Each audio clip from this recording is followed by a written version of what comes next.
O presidente Donald Trump não tem poupado críticas contra a organização do Tratado do Atlântico Norte, a OTAN. Nas últimas semanas, ele manifestou publicamente seu profundo descontentamento com a falta de apoio concreto dos aliados europeus nas operações militares mais recentes dos Estados Unidos, especialmente no conflito com o Irã. Trump acusou a OTAN de ser uma rua de mão única, onde os Estados Unidos arcam com a maior parte dos recursos e dos riscos, enquanto os parceiros europeus oferecem apenas declarações de solidariedade, sem engajamento operacional efetivo. Em postagens recentes e em declarações à imprensa, o presidente lembrou que os Estados Unidos gastaram trilhões de dólares na aliança ao longo das décadas e questionou abertamente se os aliados estariam dispostos a defender os interesses americanos caso o cenário se invertesse. Essa frustração atingiu o pico após o chanceler alemão Friedrich Merz declarar que os Estados Unidos estavam sendo humilhados pelas negociações com o Irã e criticar a ausência de uma estratégia clara de Washington no Oriente Médio. Para Trump, essa postura não foi apenas ingratidão, foi a gota d'água, até porque ele havia se encontrado recentemente com Friedrich Merz. Foi uma traição à expectativa de reciprocidade em momentos de crise real. Essa insatisfação reflete uma mudança mais profunda na visão estratégica de Trump para a segurança nacional americana. O foco principal da administração não está mais centrado na defesa coletiva da Europa contra ameaças tradicionais como a Rússia. Em vez disso, Trump prioriza dois pilares fundamentais: a contenção da China no Indo-Pacífico e a proteção das fronteiras e do território americano. A Estratégia Nacional de Defesa de 2026, divulgada pelo Pentágono, deixa isso explícito. O documento coloca em primeiro lugar a defesa da pátria, incluindo o combate ao narcoterrorismo e a segurança das fronteiras sul e norte contra a imigração ilegal e ameaças transnacionais. A China é tratada como o principal desafio de longo prazo, com ênfase em deter Pequim por meio de força e superioridade tecnológica, sem confrontações diretas desnecessárias. E então entra a OTAN. Os aliados europeus são agora pressionados a assumir maior responsabilidade pela própria segurança, enquanto os recursos americanos são realocados para o hemisfério ocidental e para o Pacífico. Trump tem repetido que os Estados Unidos não podem mais ser o policial do mundo, pagando a conta sozinhos. Essa reorientação estratégica explica por que a OTAN, historicamente o pilar da presença militar americana na Europa, está sob pressão inédita. Neste cenário, enviados oficiais do secretário de Guerra americano estiveram na sede da OTAN em Bruxelas para anunciar pessoalmente dois cenários irreversíveis. Os Estados Unidos vão retirar cerca de 5.000 tropas da Europa e reduzirão drasticamente os seus investimentos militares para a segurança da Europa no âmbito da OTAN.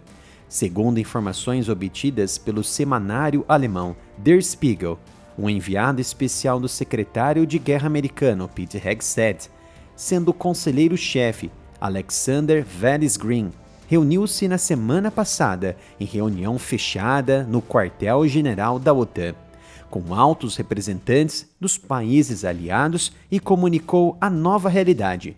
Washington vai disponibilizar muito menos capacidades militares-chave para o apoio à Europa. Os Estados Unidos planejam cortar pela metade o número de bombardeiros estratégicos destinados à OTAN. A frota de caças de combate americanos disponíveis para o teatro europeu também será reduzida em 1/3. Isso significa menor poder dissuasivo. Haverá agora menos navios de guerra, menos drones, menos aviões de reabastecimento aéreo e uma diminuição geral no contingente de soldados e sistemas de armas que os Estados Unidos mantêm prontos para defender o continente em caso de crise ou conflito. Apesar disso, todos os submarinos nucleares e o guarda-chuva nuclear americano existentes permanecem intactos, ou seja, devem permanecer onde estão, mas o apoio convencional, aquele que faz a diferença no dia a dia de uma eventual guerra convencional, será significativamente menor. As lacunas que surgirem pela ausência americana terão de ser preenchidas rapidamente pelos europeus. É o fim da aliança? Não, não é o fim.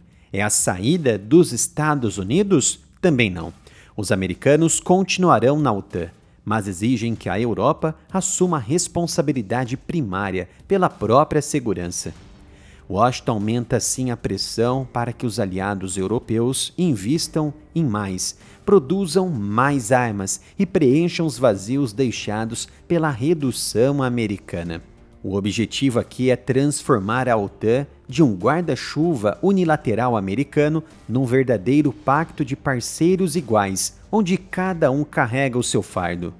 A reação em Bruxelas e nas capitais europeias foi de surpresa, mas não de pânico. Diplomatas admitem em privado que a dependência excessiva dos Estados Unidos era insustentável a longo prazo. Países como a Polônia, os países bálticos e a Alemanha já aceleram os planos de rearmamento. O próprio chanceler alemão, que criticou os Estados Unidos, e outros líderes europeus foram orientados a apresentar, até a próxima cúpula da OTAN, planos concretos de aumento de capacidades. O secretário-geral da OTAN, Marco Rutte, reconheceu que chegou a hora da Europa deixar de ser o passageiro gratuito da defesa transatlântica. O que chegou ao fim não foi a OTAN, mas uma era em que os Estados Unidos pagavam quase sozinhos a conta da segurança europeia. Se os europeus falharem em preencher as lacunas, o vácuo pode gerar instabilidade e até rachaduras internas. Para Trump, esta é a vitória de uma visão que defende há uma década. Basta de subsidiar aliados ricos, com políticas até mesmo contra os Estados Unidos, e o pior, países que não se defendem. É sempre uma honra em trazer análises e conteúdos exclusivos para vocês. Como bem sabem, não temos patrocinadores, somos independentes. Por isso eu peço seu apoio. Doe qualquer valor para a nossa chave Pix, canal aramilitaroff@gmail.com.